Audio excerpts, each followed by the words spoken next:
Hi, today we're going to talk about the Canada Pension Plan, who qualifies, when you should turn it on, how much you're going to get, and a couple of tidbits that you probably haven't heard before. I'm Julie Kranitz. I'm a certified financial planner. I have a Bachelor of Commerce from McGill University, and I'm president at Wealth Maximization Group. We give you all the best financial information, stuff that's going to impact your life and change your life. We tell you how to build, protect, and enjoy more money in retirement. So let's get started. The Canada Pension Plan, the gift that keeps on giving. Maybe not. It's not a gift because you know what? You paid for it, because anybody who is age 60 and made one valid contribution qualifies for the Canada Pension Plan. Now, the amount you're going to get depends on the contributions that you've made and your average annual income that you've had over the past years. So that's something you got to think about. Yeah, okay, so what contributions did I make? What was my average annual income? How am I going to figure that out? Well, good news, you don't really have to. All you have to do is go into Access My Service Canada. We're actually going to put a link below. And it's really cool. We get our clients to do this all the time. You can get them to give you a projection of what you're going to get or what you're going to qualify for based on what you've already contributed at age, say, 3 different ages. So age 60, 62, 65, whatever is more what you're contemplating as when you're going to retire, you give them those ages and they will actually bounce back for you your numbers, which is really interesting. Super important to know, because that will help you make decisions about how much you're saving, when you're going to retire, etc. So let's talk a little bit about when we should get that started and how much it could be. You know, the maximum monthly amount you could get is $1,175.83 in 2020. That's $1,175 a month, or about $14,110 over the year. But you know, maximums are great to hear, but what is the average Canadian getting? Well, as of 2019, according to Revenue Canada, they're saying that the average was $672.87 a month. A little bit different from $1,175. So that's why it's so important for you to get your numbers so you can find out where you stand. Now let's talk about when you're going to start it. You see, the average time people start, or it used to be everybody would start at 65, but now you have options. You can take it early at age 60, or you can take it later up till age 70.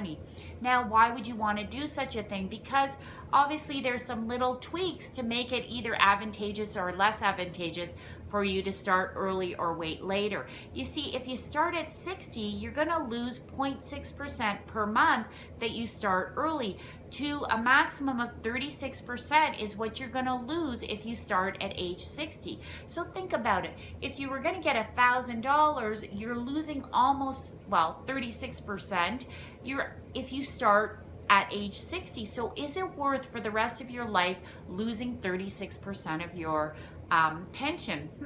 You better think long and hard about it. And you know, the thing is though, now the government is trying to encourage people, maybe you shouldn't start it so early. Maybe you should wait past the age of 65.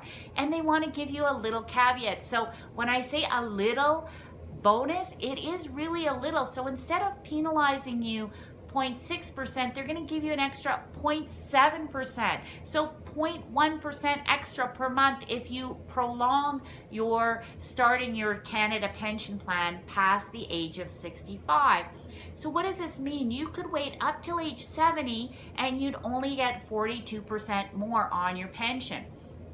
42% more waiting till 70 versus 36% less if you start at 60. So it gives you an idea, you know, you're gaining or you're losing. But you know, one of the things that most people don't know is that the government will cut out your worst 8 years. And if you are a mom and we're out of the workforce, they will cut out some years for that. They claim on their website that it is 8 years. I can tell you that my experience is it's a bit of a black box, because I've had some people who have retired really early, and if we take out their best 8 years and we put zeros in a lot of the years where they were not working before they started their Canada pension plan, it doesn't seem to work out exactly with the rules that are being told to us. So there is a little bit black box happening, but let's try and figure out when you should start.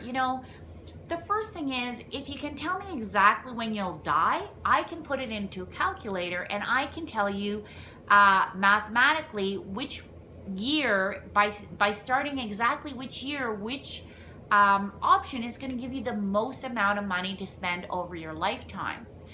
But that doesn't really answer the whole question. And why does it not answer the whole question?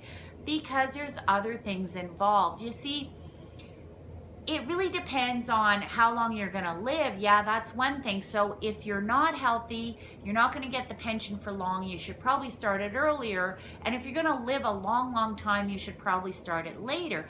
But what are some of the other things you need to keep in mind? Well, what is your financial situation? Do you have other money to access, or do you not?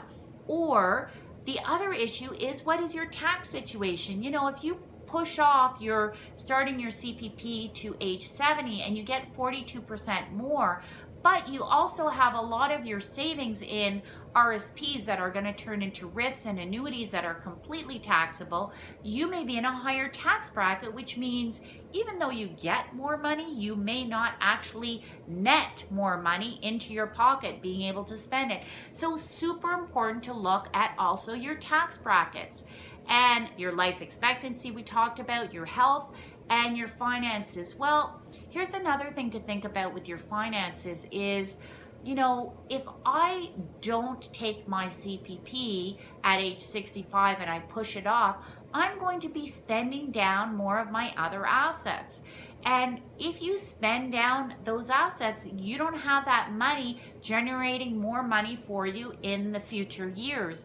And this is even compounded by the 4%, which is not 4%, 2.2% is what you should be taking out of your plan, how you erode your capital if markets are volatile.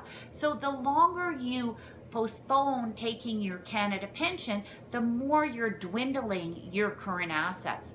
So all these things are put together to say that it's really a complicated decision.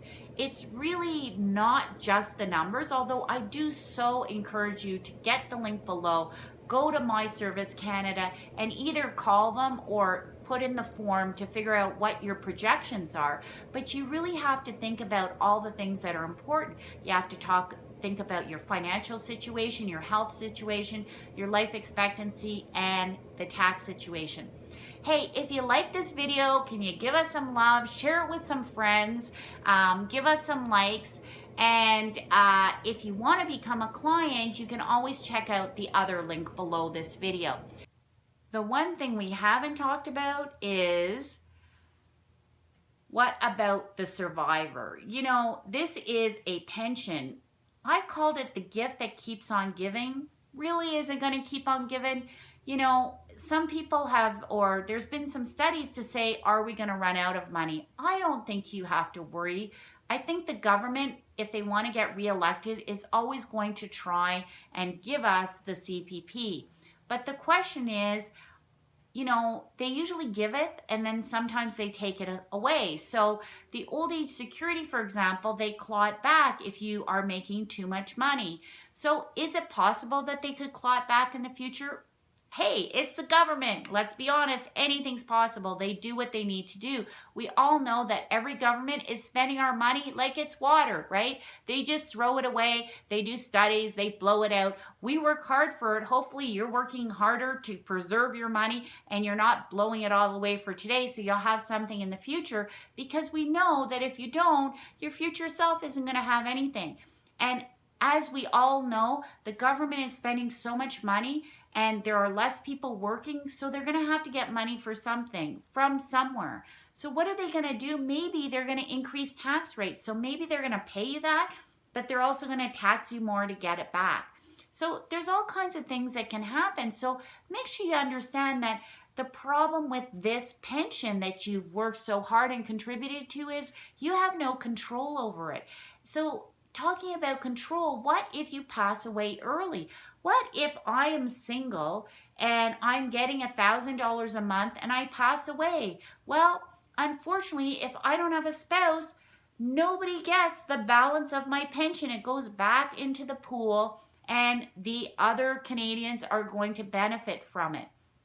Whereas if I had